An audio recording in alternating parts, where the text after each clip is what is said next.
Hello guys, my name is Satyendra Kumar and आज हम बात करने वाले हैं एकोलाइट डिजिटल के इंटरव्यू एक्सपीरियंस के बारे में। यार, जो मेरा इंटरव्यू एक्सपीरियंस रहा है फर्स्ट राउंड से लेकर लास्ट राउंड तक जो मैंने फेस किया है वो मैं आपसे शेयर करूंगा। अगर आप एकोलाइट डिजिटल ज्वाइन करना चाहते हैं तो पूरा इंटरव्यू एक्सपीरियंस, ये पूरा प्रोसेस आपको समझ में आएगा। अभी 22 और इससे पहले जो एकोलाइट डिजिटल की हायरिंग होती थी उसका जो फर्स्ट राउंड होता था उसमें 20 असेसमेंट होते थे और हर एक असेसमेंट में 5 क्वेश्चंस दिए जाते थे जिसके सक्सेस रेट मोर देन 60% होने चाहिए थे। बट 23 में जो फर्स्ट राउंड था वो उसमें एमसीक्यू पूछे गए थे, जितने भी एप्टीट्यूड मतलब मैथमेटिक्स एप्टीट्यूड, इंग्लिश एप्टीट्यूड और कोडिंग एप्टीट्यूड मतलब सूडो कोड और basics of data structures and algorithm के जितने भी बेसिक्स है सबका कॉम्बिनेशन 30 क्वेश्चंस था जो कि एमसीक्यू पूछा गया था। 30 मिनट का 30 क्वेश्चन था और 30 क्वेश्चन सोल्व हो जाने के बाद आप सबमिट करते हो तो वहाँ पे इवैल्यूएशन होता था और उसके बाद अगर आप एलिजिबल होते थे, अगर आपका 60% से ज़्यादा आता था तो डायरेक्ट वहाँ से आप रीडायरेक्ट हो जाते थे कोडिंग पे। मेरे केस में भी ऐसा हुआ था। मेरा 60% से एबव आ गया था क्योंकि जैसे मैंने सबमिट किया तो जो कोडिंग टेस्ट थे उसके स्क्रीन पे हम रीडायरेक्ट हो गए थे, तो तभी मैंने टेस्ट नहीं दिया, मैं रुक गया था, मैंने उसके अगले दिन दिया। अब उसका जो कोडिंग था वो सिर्फ एक ही कोडिंग क्वेश्चन था, रिलेटेड टू ग्राफ था, वो ग्राफ से वो क्वेश्चन था जिसमें 8 टेस्ट केसेस पास करने थे। उसमें भी वही क्राइटेरिया था कि आपको सक्सेस रेट से मोर देन 60% लाना है।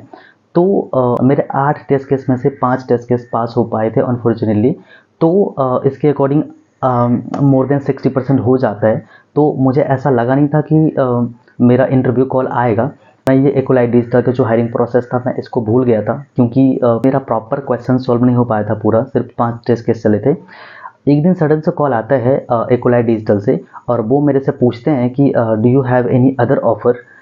तो उस टाइम मेरे पास ऑफ़र था बट मैंने फिर भी बोल दिया कि नहीं, I don't have any offer from other companies. तो उसने मुझे बोला कि we are going to schedule your interview with एकोलाइट।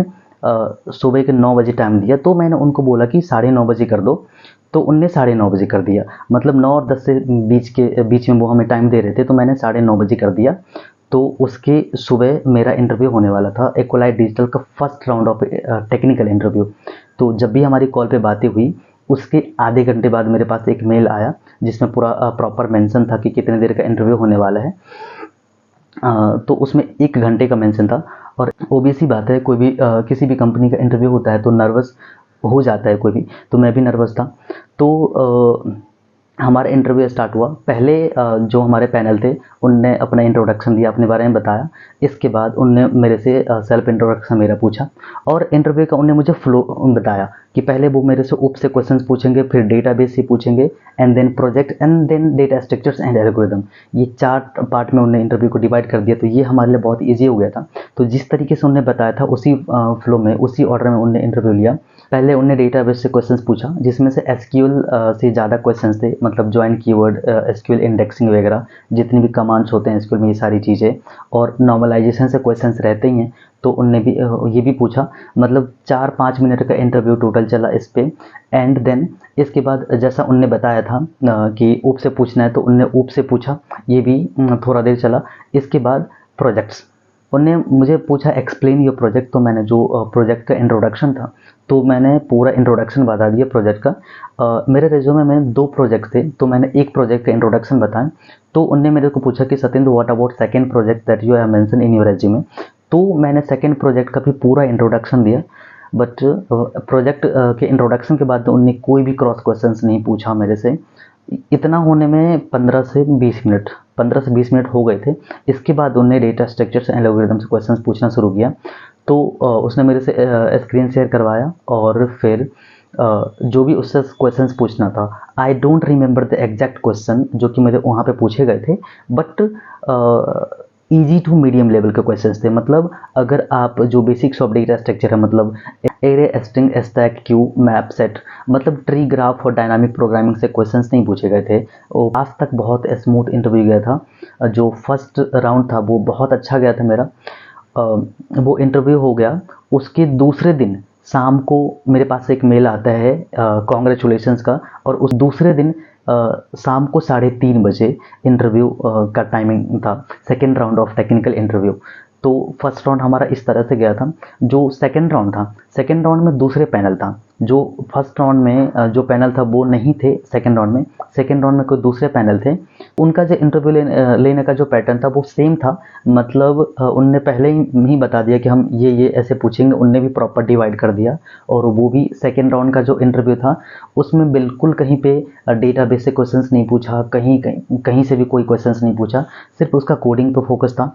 Starting में उनने मेरे से स्क्रीन शेयर करवाया और जो भी आईडी यूज़ कर रहे थे उनने मुझे बोला जो भी आईडी यूज़ कर रहे थे उसको ओपन करना था और स्क्रीन शेयर करना था। तो मोस्टली मैं इक्लिप्स यूज़ करता था। मैंने इक्लिप्स ओपन किया और फिर उनको जो भी क्वेश्चंस पूछना था, मतलब डीएसए का जो भी क्वेश्चंस पूछना था, सारा के सारा उसने मेरे से क्वेश्चंस पूछा और लाइव कोडिंग कराया। कुछ क्वेश्चंस थे, मैंने सारे के सारे क्वेश्चंस बना दिए थे, बट कुछ क्वेश्चंस ऐसे थे जिसको मैं ऑप्टिमाइज नहीं कर पाया था। क्योंकि उन लोगों का एक तरीका होता है, अगर आपने क्वेश्चन सोल्व कर दिया इसके बाद भी वो वहाँ पे नहीं रुकते हैं, वो आपको ऑप्टिमाइज करने के लिए बोलते हैं। Also I don't remember the exact question, क्योंकि 7-8 मंथ हो गए हैं तो मुझे क्वेश्चंस एग्जैक्ट मुझे नहीं पता। बट ये सेकंड राउंड भी बहुत अच्छा गया था। बट कुछ क्वेश्चंस थे, मतलब 4-5 क्वेश्चंस पूछे गए थे, इजी ही था। कुछ क्वेश्चन थे जो मीडियम थे। तो टोटली 1 घंटे का इंटरव्यू हुआ था जिसमें सिर्फ लाइव कोडिंग कराया गया था, इसके अलावा कुछ भी नहीं था। तो सेकेंड राउंड कुछ इस तरीके से गया था। बट थर्ड राउंड के लिए मैंने 2 दिन वेट किया, मेरे पास कोई मेल नहीं आया। मुझे लगा कि मैं रिजेक्ट हो गया या सेलेक्ट हो गया, मुझे कुछ पता नहीं चल रहा था। ऐसे करते करते मेरे को 1 सप्ताह हो गया, बिल्कुल कोई मेल नहीं आ रहा था। तो मेरे एक सीनियर हैं जो किसी प्रोडक्ट बेस्ड कंपनी में काम करते हैं वहाँ पे एज ए सॉफ्टवेयर इंजीनियर, तो मैंने उनसे पूछा तो उनने मुझे बोला कि आप फॉलोअप मेल डाल सकते हो। तो मैंने वही किया, फॉलोअप मेल उनको डाला। उसके दूसरे दिन बाद रिप्लाई आया मेरे पास कि yes Satyendra, you have been selected and you are going for the third round of interview. तो एंड उसमें मुझे ये भी मेंशन किया था you will get the link for the next round. उसके 4-5 दिन बाद, उसके मतलब 4-5 दिन या फिर 1 सप्ते बाद मेरे पास फिर से एक मेल आता third round of Aqualite digital interview, technical interview के लिए। तो जो फर्स्ट और सेकंड राउंड ऑफ इंटरव्यू था वो एक साथ हो गया था, मतलब एक दिन, फिर उसके तीसरे दिन बाद सेकंड राउंड हो गया था। बट जो थर्ड राउंड था वो 15 से 17 दिन का गैप लिया था और थर्ड राउंड ऑफ इंटरव्यू हुआ था। थर्ड राउंड में प्रॉपर उसका कोडिंग पर फोकस नहीं था, वो कोडिंग क्वेश्चंस नहीं पूछ रहे थे। उनने पूरा जो ओप्स का क्वेश्चंस है वो सारा पूछा, डेटाबेस से पूछा, प्रोजेक्ट से पूछा, जो भी मैंने रिज्यूमे के अंदर मेंशन किया था टेक्नोलॉजी, सबसे उन्होंने बेसिक क्वेश्चंस पूछा और जावा के डेप्थ में गए थे। अनफॉर्चुनेटली क्या हुआ, हाफ एन आवर का इंटरव्यू बहुत अच्छा चला। जब आधा घंटा हो चुका था इसके बाद एक क्वेश्चन में मैं फंस गया। मतलब एक क्वेश्चन से जो सोल्व नहीं हो पा रहे थे वो जावा के लाइब्रेरी से जो कंपेरेबल इंटरफेस हैं इनके रिलेटेड था। मैं बार बार बोल रहा था कि can we go ahead, but वो मुझे आगे नहीं बढ़ने दे रहे थे।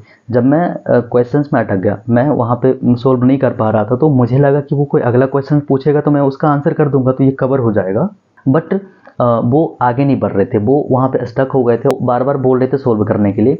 लास्ट तक जब 50 हो गए, जब 50 मिनट हो गए थे, इसके बाद उनने बोला कि Satyendra you can take help from Google. तो मैंने गूगल भी किया बट मुझे नहीं मिला। 5-7 मिनट करने के बाद, गूगल करने के बाद भी मुझे नहीं मिला उस क्वेश्चन का आंसर। 55-57 मिनट हो गए थे। उसके बाद उन्होंने बोला कि Satyendra everything is done from my side and do you have any questions.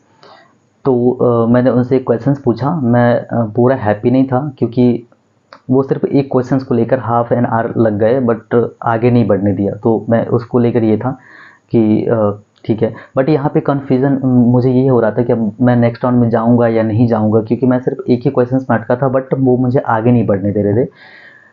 वहाँ पे उन्होंने रोक लिया था। तो मैं यहाँ पे 50-50 था। उसके दूसरे दिन शाम को 7 बजे मेरे पास एक मेल आता है, we are regret to inform you. तो मुझे इतना समझ में आ गया, मैंने ऐसे स्क्रॉल करके देखा और जैसे ही ये देखा कि वी आर रेग्रेट, तो मुझे समझ में आ गया कि अब मेरा नहीं हुआ। तो मैं यहाँ से बाहर हो गया था। अगर मैं ये राउंड क्लियर कर लेता तो मैं एचआर राउंड में जाता, उसके बाद आई थिंक मुझे ऑफर मिल जाता। बट ऐसा नहीं हो पाया अनफॉर्चुनेटली।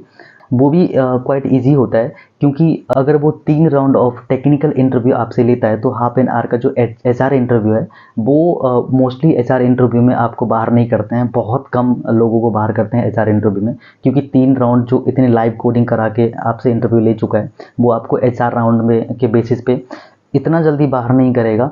हो सकता है कि उसके पास बहुत सारे कैंडिडेट हो और उसमें से कुछ को बाहर निकालना चाह रहा हो, तो वो एचआर के बेसिस पे आपको बाहर कर सकते हैं। तो ये ऐसा कुछ, ये जितना भी मैंने आपको बताया ये सब ऑफ कैंपस इंटरव्यू था। ऑन कैंपस कैसा होता है, जो कॉलेजेस में आके लेते हैं उसका क्या पैटर्न होता है, हो सकता है कि उसका कुछ पैटर्न अलग हो। अभी 22 में उस जो एकोलाइट डिजिटल है उसका हायरिंग प्रोसेस कुछ और था, बट 23 में जहाँ पे मैंने दिया है कुछ और था। हो सकता है कि उसका कुछ पैटर्न चेंज हो, बट ऐसा ही कुछ रहता है। जो एकोलाइट डिजिटल जैसी कंपनी जितने भी हैं, तो वो बहुत ज़्यादा डेटा स्ट्रक्चर्स एल्गोरिदम नहीं पूछते हैं जो एडवांस लेवल के हैं, मतलब ट्री, ग्राफ, डायनामिक प्रोग्रामिंग, ये सारी चीज़ें ज़्यादा नहीं पूछते हैं। बट हाँ, जो कोडिंग क्वेश्चंस पूछे गए थे एग्ज़ाम के टाइम, जो कोडिंग क्वेश्चंस पूछे गए थे एकोलाइट डिजिटल का, वो ग्राफ का क्वेश्चन था। बट इंटरव्यू के लिए हमें लगता है कि इतना ज़्यादा टफ नहीं पूछता होगा, बट हाँ, डेटा स्ट्रक्चर्स एंड एल्गोरिदम पूछते हैं। मैंने पूरा इंटरव्यू प्रोसेस में मैंने एक चीज़ नोटिस किया कि उन लोगों का मोस्टली फोकस कोडिंग पे ही रहता है। आप देखो ना, प्रोजेक्ट करते रहते हैं, बहुत सारे स्टूडेंट होते हैं जो प्रोजेक्ट बनाते रहते हैं एंड्रॉयड में या फिर वेब में बनाते रहते हैं, बट उनने प्रोजेक्ट कुछ पूछा ही नहीं। बस इंट्रोडक्शन मैंने बताया और क्रॉस क्वेश्चंस उनको करना चाहिए था, बट उनने नहीं किया। हो सकता है कि कोई अदर पैनल होते तो वो करते, बट उनने नहीं किया। तो मैं तो बोलूँगा कि जो यहाँ पे जैसा मेरा गया था उसके अकॉर्डिंग प्रोजेक्ट इसमें ज़्यादा इम्पोर्टेंट नहीं था, क्योंकि उनने नहीं पूछा। बट हाँ, प्रोजेक्ट्स इंपॉर्टेंट होते हैं, बट इतना ज़्यादा नहीं होता। जहाँ पे आपको डीए से पूछा जाता है वहाँ पे प्रोजेक्ट्स की ज़्यादा वैल्यू नहीं होती। तो ये ऐसा कुछ, ये टोटल प्रोसेस था एकोलाइट डिजिटल का, जो मैंने पार्टिसिपेट किया था और मुझे जो एक्सपीरियंस मिला वो मैंने आपको शेयर किया। अगर आप एकोलाइट डिजिटल के लिए प्रिपेयर कर रहे हो, अगर आप उसको ज्वाइन करना चाहते हो, तो हो सकता है ये वीडियो आपको हेल्पफुल लगे। तो अगर इस टाइप की वीडियो हेल्पफुल लगती तो मुझे बताओ, मैं और भी लेकर आऊँगा ऐसा कुछ। तो it was all about the Accolite digital interview experience जो मैंने आपके साथ शेयर किया। So I hope you people are doing well and also doing preparation for the multiple companies like product based and service based. So all the best everyone. Thank you so much for watching this video.